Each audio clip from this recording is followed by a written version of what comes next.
தேவனே, இன்று என்னை உருமாற்றும். மே மாதம் 18ஆம் தேதி.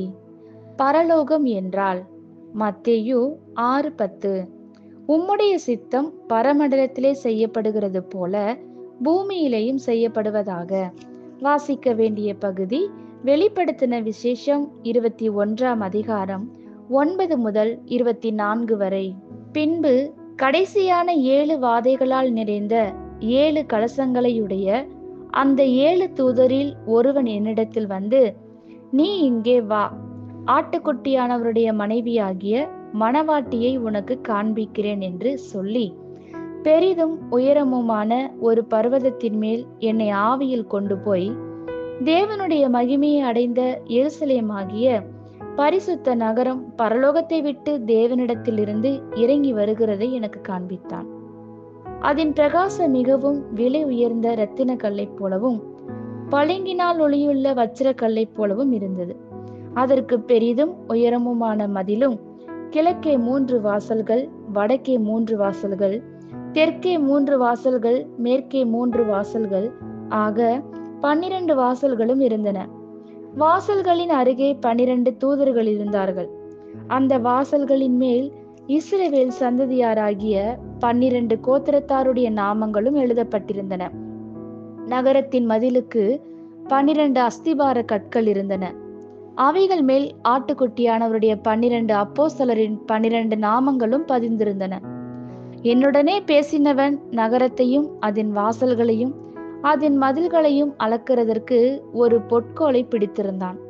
அந்த நகரம் சதுரமாயிருந்தது, அதன் அகலமும் நீளமும் சமமாயிருந்தது.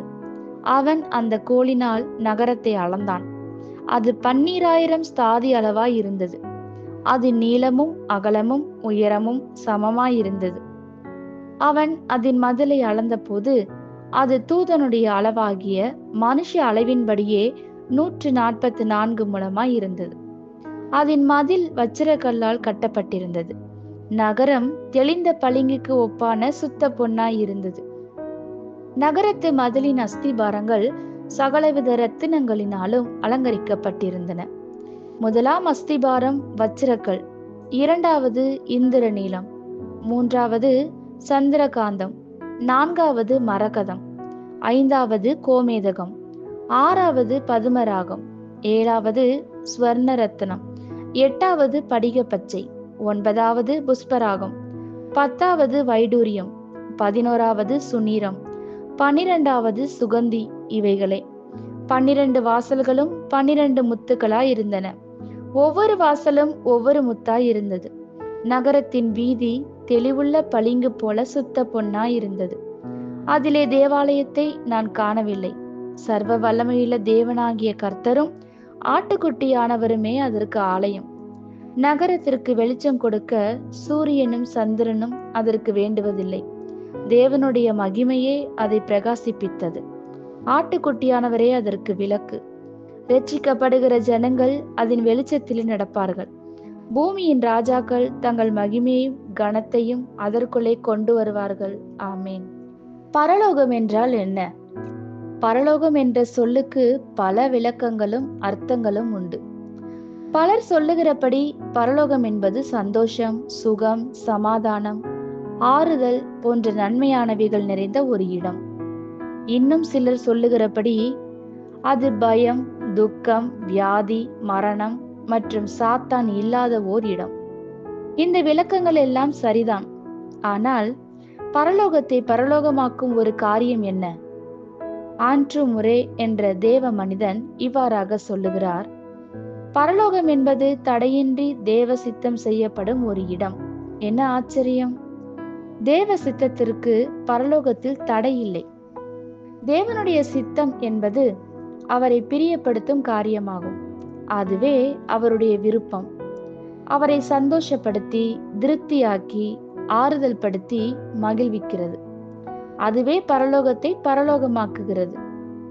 பரலோகத்தின் அனைத்து பகுதிகளும் மேலிருந்து கீழ்வரை தேவ சித்தம் நிறைந்திருக்கிறது. தேவ சித்தம் தடையின்றி செயல்பட்டு சிறப்பான ரம்மியமான ரூபத்தோடு பரலோகம் இருக்கிறது. நம் வாழ்க்கையிலும் இந்த தேவ சித்தம் தடையின்றி வழிந்தோடும் நதியாக இருக்குமானால் அது எவ்வளவு அருமையாக இருக்கும்! இதன் விளைவை நீங்களே அறிவீர்கள். பரலோக வெளிச்சம் குன்றாத இடமாக நம் வாழ்க்கை மாறிவிடும். இப்பொழுதே இதை நீங்கள் வாஞ்சிக்கிறீர்கள் அல்லவா? கன்னிகை கர்ப்பவதியாகி இரட்சகராகிய மேசியாவை பெறுவாள் என்ற செய்தியோடு தேவதூதன் மரியாளை வாழ்த்திய போது அது மாபெரும் செய்திதான். ஆனாலும் அதிர்ச்சியூட்டும் ஒரு செய்தி. தன்னுடைய சமுதாயத்தினால் அவமானப்படுத்தப்பட்டு கல்லெறியப்படக்கூடிய ஆபத்தையும் கடந்து மரியாள் பார்த்தாள். அவள் சொன்னாள், உம் சித்தத்தின்படி ஆக கடவது. அவள் இயேசுவை இந்த உலகத்திற்கு கொண்டு வந்தாள். எல்லா சந்ததிகளாலும் பாக்கியவதி என்று அழைக்கப்பட்டாள். மரியாளோடு சேர்ந்து நீங்களும் உங்கள் வாழ்க்கையை அர்ப்பணிப்பில் ஊற்றும் போது உங்கள் வாழ்க்கையும் ஒளி வீசும். ஆமேன். இந்த வார்த்தைகளினால் நீங்கள் ஆசிர்வதிக்கப்பட்டீர்கள் என்று நாங்கள் நம்புகிறோம்.